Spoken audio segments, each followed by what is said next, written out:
The start of another day at Fathu Rahman School in Eastleigh, Nairobi's ethnic Somali neighborhood. The children at this school are all Somalis, most of them recent refugees from the vicious warfare that has been tearing their country apart over the past few years. A war that now pits a moderate Islamist government against the radical Islamist Shabaab militia working with Al-Qaeda. The kind of education we give them here is enough to resist them from getting lured to the Shabaab group.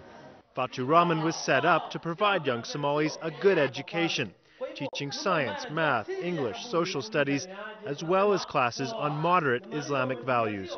Islam means peace. It doesn't mean war. It doesn't mean to fight other people. It doesn't mean to kill. It is purely to live with people in harmony. It's a message that is winning over students and parents. In just over a year, Fathu Rahman has grown from a dozen students to 120. It becomes better if it is not schools like this. 15-year-old Faisal fled the daily mortar fire and gun battles of Mogadishu a year ago.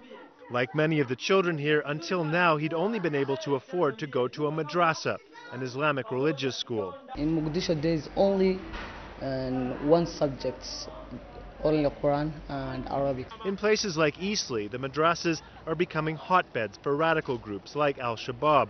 Several young men from Eastleigh have been recruited as suicide bombers. The child who was a suicide bomber who killed the Somali security minister, he says, "I saw his father here in Eastleigh.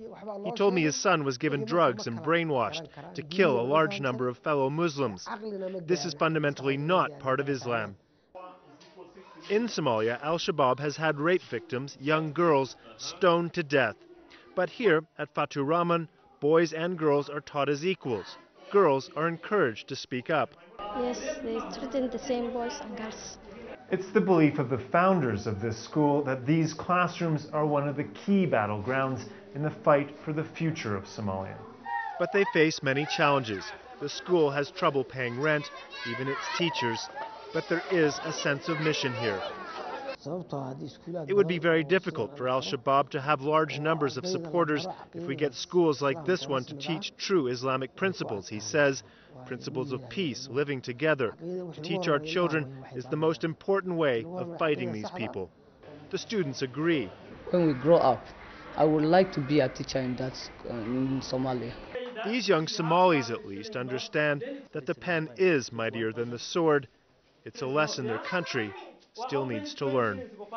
David McGuffin, CBC News, Eastleigh, Nairobi.